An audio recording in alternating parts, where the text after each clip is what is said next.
My fellow tech bro and fellow YouTuber, Evan Hackett, has made a couple of excellent videos about his thoughts on computer science education and what the tech industry does to you as a person. And I'd like to offer my comments. I feel really lucky because the first person who I took advice from, who I took a lesson from in regards to programming, is a guy by the name of Zed Shaw. And he wrote this book that was in maybe its first edition when I read it, called Learn Python the Hard Way. And it's a fine enough book for learning how to program a little bit, but the most valuable parts of that book to me were his comments about the industry and what actually the use of programming is at all. And I'll never forget when I read that, he thought the best thing a programmer could do was not get a job at some huge company, but like Evan says in one of his videos, to apply computer technology to fields where it has never been applied before, because that's where all that the low-hanging fruit still exists, where you can still innovate and do something new and exciting.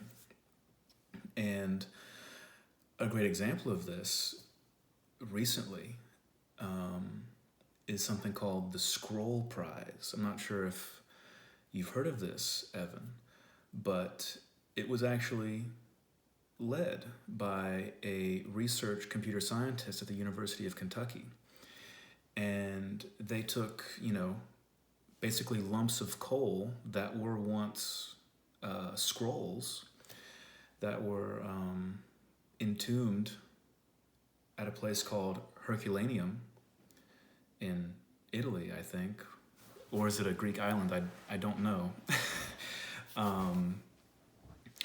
And they scanned them with a very high resolution scanner, and they were able to virtually unroll them, this completely new technique. And they were able to read what was previously hopeless. They did something impossible with the help of computers. And if you look into the details, actually, of that project, they kind of have buzzwords around machine learning and AI and computer vision and everything. But if you look at the people who actually made the progress and were able to read the first letters off of these scans after virtually unrolling them, it turns out it was more people just staring at these images for a really long time and being able to just, manually read the letters, finding patterns in all this noise, which I find interesting. There's a lot of hype and stuff around AI these days, especially around large language models, as Evan knows. But I think a lot of those techniques, there are a lot of people who are motivated to hype those things up for reasons other than their very clear abilities that are new and interesting and worth working on further. But they're not always useful in every scenario. They're not universal tools that can be used in any problem. And so I agree completely with Evan's advice here in this video. Do not major in computer science. If you want to do something new, do something interesting, actually, computer science, learning how to program and how to use computers to analyze data, that is a very useful skill if you want to do something new. But it can't be your only skill. It can only be a tool in your toolbox that you can take to some virgin forest somewhere to conquer the world, so to say.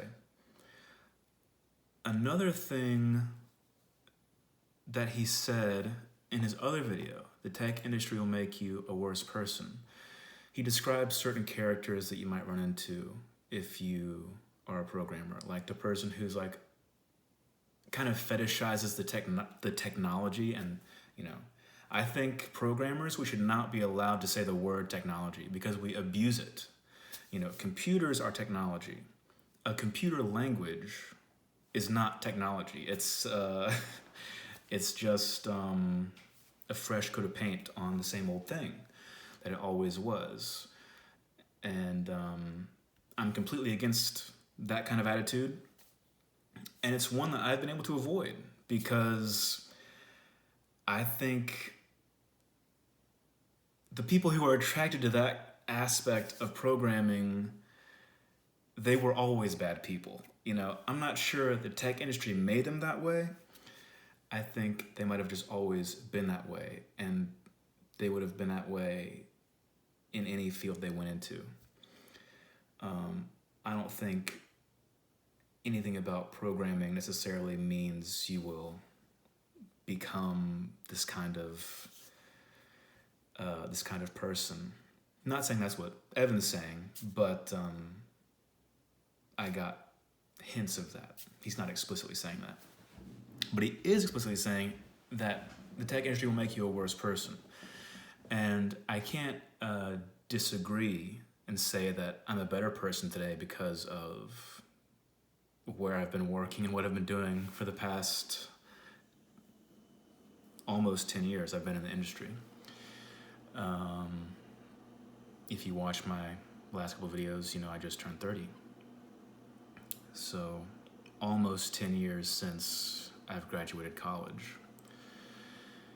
And I want to talk about how I've been coping with the tech industry, okay? How I've been coping with being an average programmer, okay?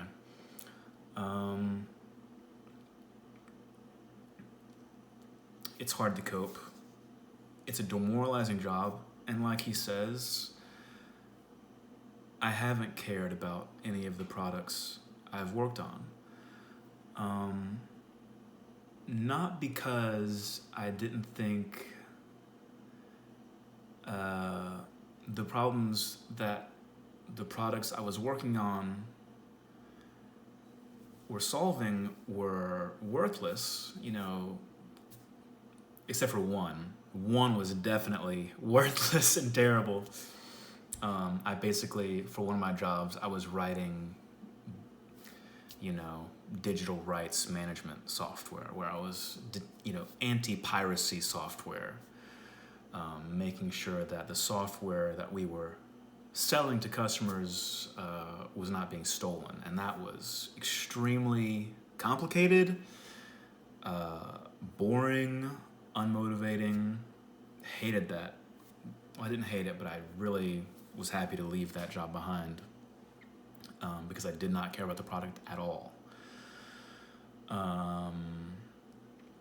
My first job, I wrote software for hospitals, and you can kind of see, the stuff you're doing, how it could directly impact, positively or negatively, the treatment that patients receive. That was very obvious to me. The problem is that the impact that you could make through software is not in my control because, of course, basically as a programmer, you're a bricklayer. You're not an architect, like he mentions in one of his videos, Computer science is has a very inflated ego, like as a field. If you want to personify computer science, has a big ego because of course, how much programmers get paid, and obviously how impactful software is in everyone's life. I'm recording this with software, you're watching it with software. Software is a part of everyone's life in a very deep way. And so obviously the field that is most closely associated with software is going to have some kind of prestige, even though it's not that prestigious at all. And computer science itself as a field is a kind of fraud, or not really fraud, but it's just very confused and not very well defined. Like, are you a mathematician, or are you more like an engineer, or something in between?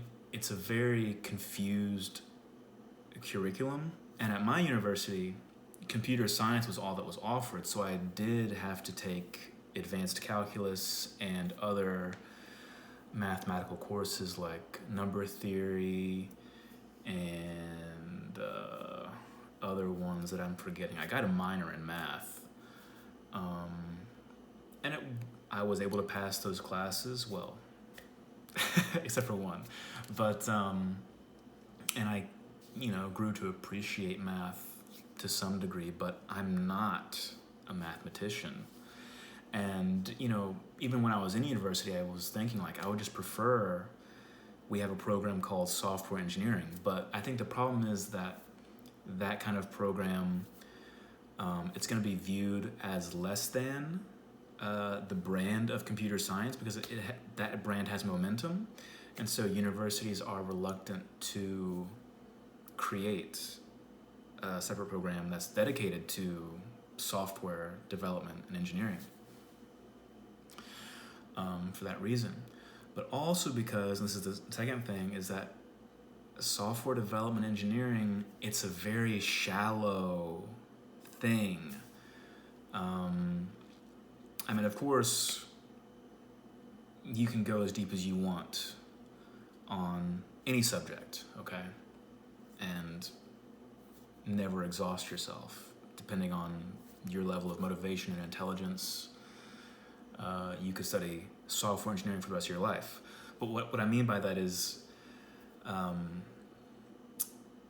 after the first couple years of writing software, making your own stuff, the next 10 years are not going to, or the next 8 years are not going to, you're not going to improve that much more. There's not that much left to go if you want to be able to do most of the things that you see, that you use on a day-to-day basis, apps, websites, databases, whatever you want to talk about.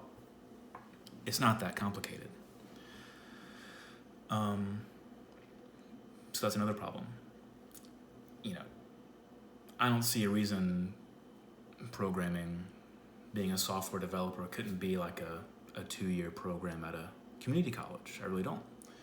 I have no illusions of it being a very difficult or challenging field. And to be honest, the most challenging parts of the job or the field itself is, like he greatly points out, is all this, what do you call it, inverse vandalism or reverse vandalism, like where you just make things because they can be made.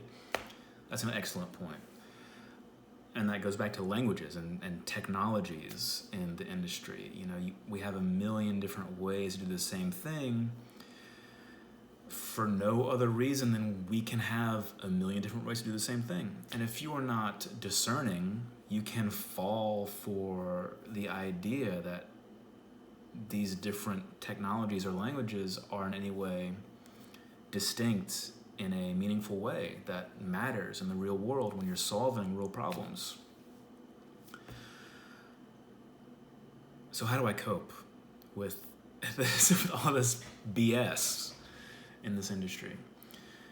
Well, I've been really lucky recently in that I've gained some autonomy in my work, and that I control, to a much greater extent, not the problems I'm solving, but how I solve them.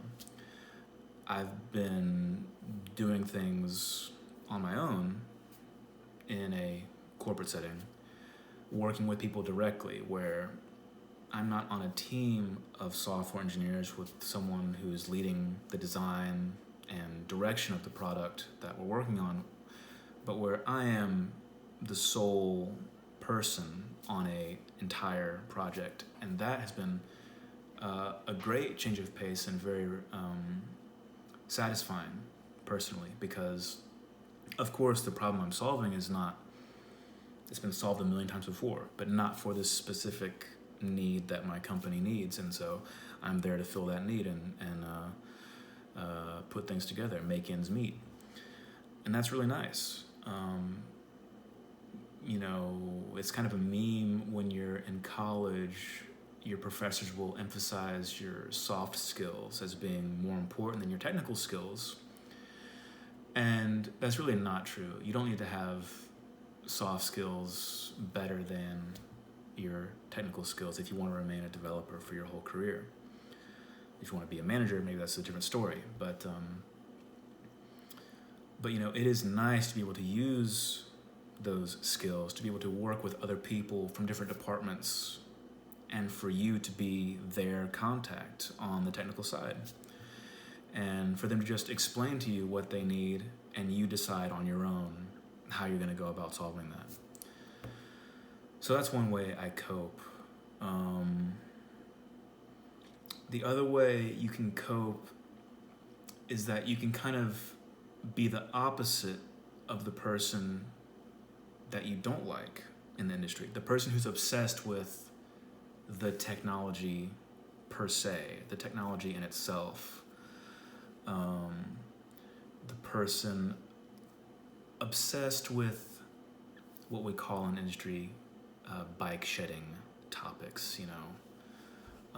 And bike shedding is, you know, arguing over details that don't matter, but they end up mattering in the end because they're details that everyone can have an opinion on, so everyone does have an opinion on them. And so I pride myself on not caring at all about tabs versus spaces, what language we're using, object-oriented versus functional versus procedural versus whatever the new thing is. I don't care.